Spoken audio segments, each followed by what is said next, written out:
Hello everyone. Fourth example करते हैं आज हम। फोर्थ एग्जांपल सेम है आपके पास जो आपके पास 4.2 एक्सरसाइज का क्वेश्चन है 11 कोस एक्स मोड। तो जिन्होंने वो क्वेश्चन ट्राई किया होगा और जिनको मैंने उसका सोल्यूशन बताया था तो उनको ये एग्जांपल देखते ही समझ आ जाएगा, उसमें कुछ भी नहीं है उनके लिए अलग, क्योंकि ये मैंने सेम इसी तरीके से बताया था जो इन्होंने करके दिखाया होगा, वो लोग इसको खुद भी कर लेंगे। और उसका इसका सेम मेथड है। जिन्होंने अब वो क्वेश्चन नहीं किया था अब वो इस एग्जांपल को समझ लें। इनको उन स्टूडेंट्स को यहाँ से वो समझ आ जाएगा कि उस क्वेश्चन को करना कैसे था, ठीक है। और जिन्होंने उसको कर लिया है, जैसे मैंने समझाया था आप लोगों को ग्राफ की हेल्प से, उनको इस टाइम पे कोई ज़्यादा एफर्ट नहीं करना पड़ेगा, उनके लिए बहुत ईजी है। तो ये हमारे पास कोस एक्स का ग्राफ है जिसके ऊपर सारा गेम बेस्ड है इस क्वेश्चन का, और उस क्वेश्चन का भी। वहाँ पे कोस एक्स मोड था, यहाँ पे जस्ट एंगल चेंज किया, कुछ नहीं। कोस एक्स का ग्राफ ये है, ठीक है। एक सेकंड पहले उसी को देख लेते हैं, वहां से रिजम्पल करके आपको ज़्यादा आसान रहेगा।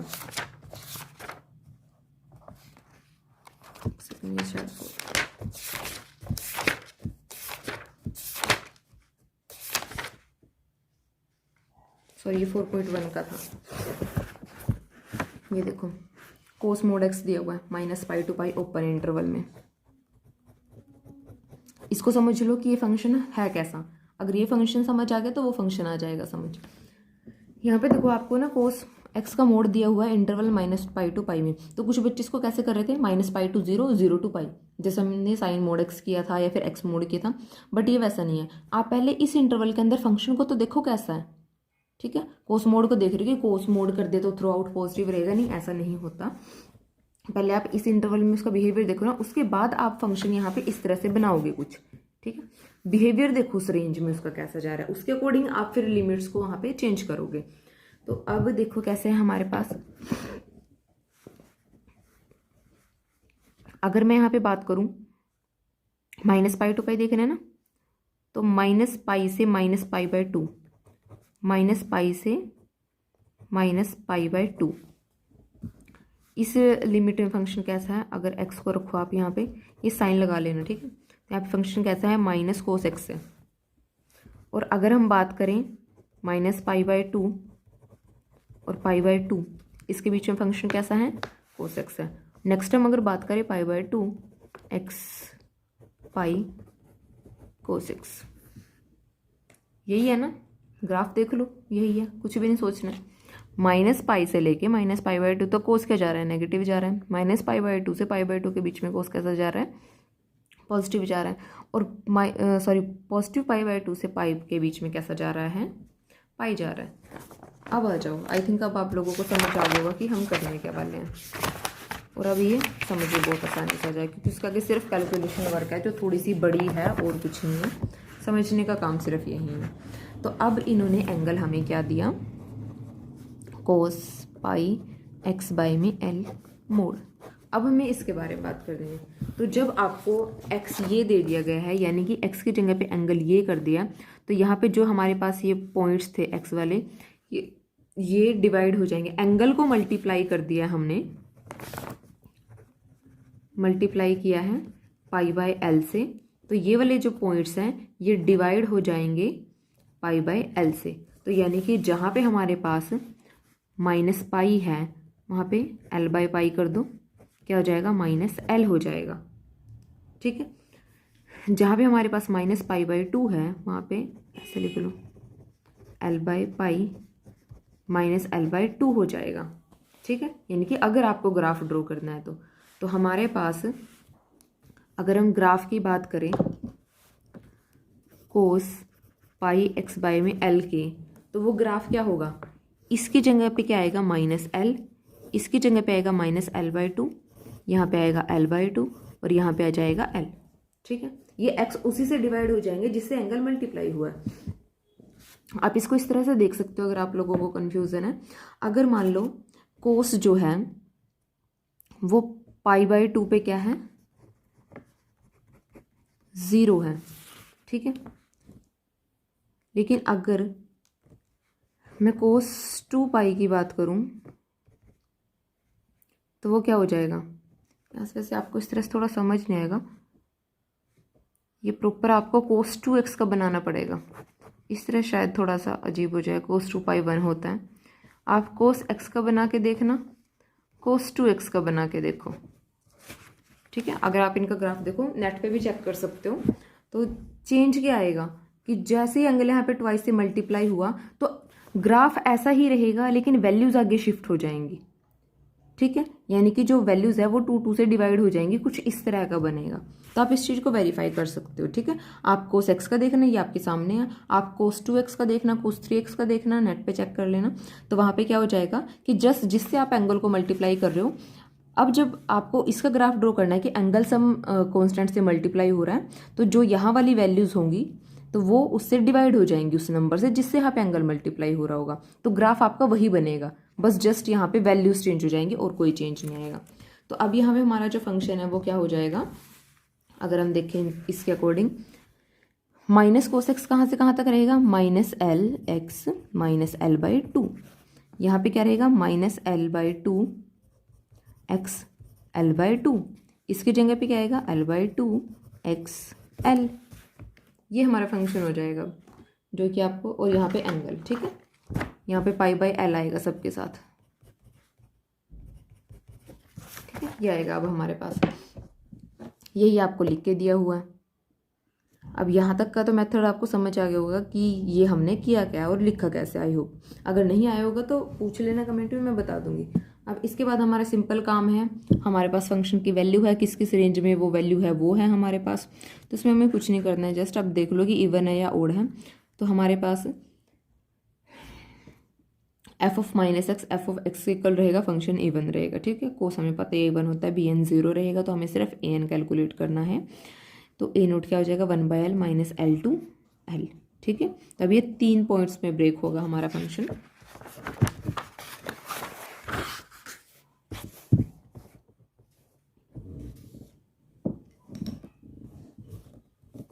ये देखो 3, पता है इन्होंने एक स्टेप को यहाँ पे स्किप कर दिया, आप इसको इस तरह से लिख सकते हो।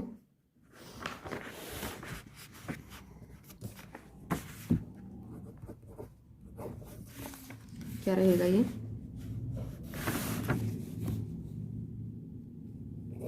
Minus L by two two minus L two,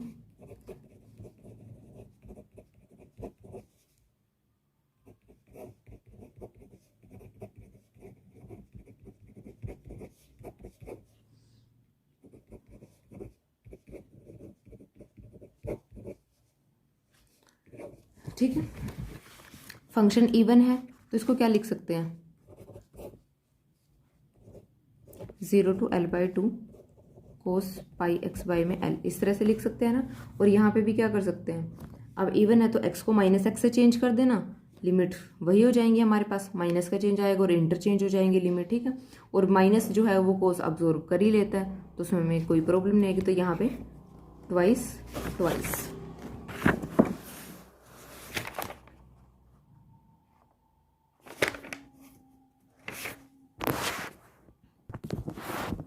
ठीक है। और सॉरी, मैंने इसमें एक चीज़ आपको नहीं बताई, ये स्किप हो गई मेरे से, कि मैंने ये स्टेप आपको इसके बाद का बताया, ठीक है।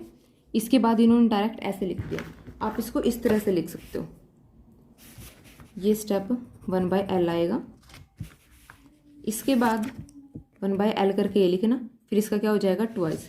इन्होंने जस्ट यहीं पे दिखा दिया कि फंक्शन इवन है, माइनस एल टू एल है, तो हम डायरेक्ट क्या कर सकते हैं, 2 में एल 0 में एल, तो ये नेगेटिव वाला पोर्शन सारा हटा दिया, ठीक है। तो यहीं से 0 से l बाई टू तक वैल्यू क्या है, प्लस वाले कोस है, और l बाई टू से l तक क्या है, माइनस के कोस है। तो इन्होंने डायरेक्ट यहाँ से लिख दिया। अगर आपको ये अजीब लग रहा है तो आप उस तरह से लिख सकते हो, वैसे लिखने में ये आपको छोटा पड़ेगा, वहाँ पे आपको लिखने वाला काम थोड़ा ज़्यादा करना पड़ेगा, तो आपको जैसे सही लगे उस मेथड से आप लिख सकते हो। अब इसके बाद क्या करना है, डायरेक्ट इंटीग्रेशन। तो ये तो कांस्टेंट है आपके पास, क्या जाएगा, 2/l तो कांस्टेंट बाहर रहेगा, यहाँ पे क्या जाएगा, साइन पाई एक्स बाई में एल, डिवाइड में क्या आएगा, पाई बाई में एल, और वो मल्टीप्लाई होकर क्या हो जाएगा, एल बाई में पाई। सेम यहाँ पे इस तरह से रहेगा। अब लिमिट रखोगे तो हमारे पास क्या आएगा, एल बाई टू रखनी है ना, एल बाई टू रखोगे तो पाई बाई टू, और जब 0 रखोगे तो 0। सिमिलरली यहाँ से एल रखोगे तो पाई बनेगा 0, और यहाँ से क्या आएगी, लिमिट की वैल्यू आएगी हमारे पास, ठीक है। नेक्स्ट देखो, यहाँ पे एफ एक्स रखना है, ठीक है, वही ट्वाइस करके चल रहे हैं। तो यहाँ पे कोस पाई एक्स बाई में एन पाई एक्स बाई में, तो वही है कि कोस का 2 का प्रोडक्ट आ गया, यहाँ पे प्रोडक्ट आ गया, तो फॉर्मूला लगाएंगे 2 कोस ए कोस बी का, कोस ए प्लस बी कोस ए माइनस बी।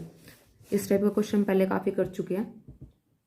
अब यहीं से आपको समझ आ गया होगा अगर आपने पिछले क्वेश्चन ध्यान से पढ़े हैं। अब इसको हम किसके लिए सॉल्व करेंगे, इस स्टेप को when n not equal to 1 उसके लिए सॉल्व करेंगे। और n इक्वल टू 1 के लिए कैसे निकालेंगे, यहाँ पे वापस से 1 रख के अलग से निकालेंगे, ठीक है। तो ऐसे स्टेप देखते आपके माइंड में हिट करना चाहिए कि अब हम ये किसके लिए करेंगे, n नॉट इक्वल टू 1 के लिए करेंगे, ठीक है। सब डायरेक्ट इंटीग्रेशन कर दो, तो इंटीग्रेशन करके आपके पास ये स्टेप आ जाएगा। और उसके बाद आपको रखनी है लिमिट, लिमिट रखो यहाँ पे रखो l बाई में 2 और उसके बाद रखो 0। जब 0 रखोगे तो ये 0 है, जब यहाँ पे रखोगे l तो हमारे पास वैल्यू आएगी कुछ ना कुछ, और जब यहाँ पे रखोगे l बाई 2, जब l रखोगे तो कैंसिल, पाई के प्रोडक्ट में कुछ भी हो 0, सॉरी गलत कर दिया स्टेप, यहाँ पे तो 0 ही लिमिट रहेगी, मैं इस वाली को लगा रही थी l बाई 2 के लिए, ठीक है 0। जब l बाई 2 रखेंगे अगेन l बाई 2 के लिए वैल्यू आएगी और 0 के लिए 0 रहेगा। यहाँ पे रखो l से l cancel, again 0, l by 2 पे वैल्यू आएगी, सिमिलरली यहाँ पे, ठीक है। तो इस तरह से हमें वैल्यू मिल जाएंगी यहाँ पे। अब इसके बाद ये आ गया हमारे पास लिमिट रखने के लिए। अगर इस स्टेप को देख लेना, सिंपल लिमिट ही रखी हुई है, जब आप रख के सोल्व करोगे तो आराम से आ जाएगा। फिर भी अगर कोई स्टेप आपसे नहीं हो रहा तो बता देना, मैं इसको अगली वाली वीडियो में प्रॉपर इसको सोल्व करके दिखा दूंगी। बस जस्ट ये कैलकुलेशन वाला तो मैंने आपके लिए इसको छोड़ दिया है। अब यहाँ पे रख के देखो वैल्यूज इन्होंने क्या किया हुआ है अलग से, इसको जैसे ये था n+1 हमारे पास क्या बच रहा था पाई बाई में 2, तो इन्होंने इसको लिखा n पाई बाई में 2 प्लस पाई बाई 2, ठीक है। ये बन रहा था ना n+1 बाई में 2 पाई, तो इसको अलग कर लिया n पाई बाई में 2 प्लस पाई बाई 2। ये थोड़ा स्टेप यहाँ पे नोटेबल है जिसका हम आगे यूज़ करेंगे। तो जब साइन में पाई बाई 2 वाला जब ऐड करते हैं तो वहाँ पे एंगल क्या होता है, चेंज होता है ना। पाई बाई 2 ऐड करते हैं तो एंगल साइन से किस में चेंज होगा, कोस में। और जब पाई बाई 2 प्लस कर रहे हैं, पाई बाई 2 प्लस, तो किस में जा रहे हैं, सेकेंड क्वाड्रेंट में। साइन किस में चेंज हुआ है, कोस में, और सेकेंड क्वाड्रेंट में कोस क्या होगा, पॉजिटिव। तो यहाँ पे हमारे पास क्या आएगा, कोस आएगा, ठीक है। तो सिमिलरली यहाँ पे भी पाई बाई 2 माइनस हो जाएगा, माइनस पाई बाई 2 कर लो, पाई बाई 2 माइनस कर लो, एक ही बात होगी, ठीक है। तो यहाँ पे क्या हो जाएगा, हमारे पास सिर्फ माइनस का चेंज आएगा उसकी वजह से, और कुछ नहीं। वही है कि यहाँ पे माइनस हुआ है ना, pi by 2 n pi by 2 minus, तो यहाँ से माइनस कॉमन ले लो, तो वो क्या हो जाएगा, minus sine pi by 2 minus n pi by 2, तो कोस हो जाएगा। और पाई बाई 2 माइनस कोस यहाँ पे पॉजिटिव, तो एक ही आ जाएगा नेगेटिव। तो आपके पास ये बनेगा, ठीक है। सेम आपका यहाँ पे होगा सेकंड स्टेप में। ये मैंने इसके लिए करके बताया, यहाँ पे भी करना सेम हो जाएगा।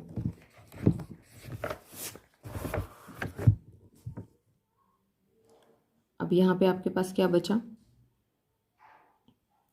ट्वाइस हो जाएगा क्योंकि सेम वैल्यू आ रही है ना, ट्वाइस हो जाएगा। उसके बाद कोस एन पाई बाई 2 को रखो बाहर, और यहाँ पे बाकी का ले लो एलसीएम। एलसीएम लेके आपके पास ये वैल्यू बचेगी। अभी हम एन पाई बाई 2 को कुछ नहीं रख रहे हैं क्योंकि वो इवन के लिए अलग वैल्यू देगा और ओड के लिए अलग वैल्यू देगा। ओड के लिए तो ये 0 होगा, जब एन को ओड रखो 1, पाई by 2 0, 3 pi by 2 cos 0, 5 pi by 2 कोस 0, तो ये सब जगह पे क्या हो जाएगा, 0। तो यहाँ तक तो आपका हुआ एक काम खत्म। नेक्स्ट देखो, हमें क्या निकालना था, A1 निकालना था। यहाँ से A1 में हम क्या करेंगे, यहाँ पे क्या रख देंगे, n को 1 रख देंगे। जब हम यहाँ पे n को रखेंगे 1, तो हमारे पास क्या आएगा,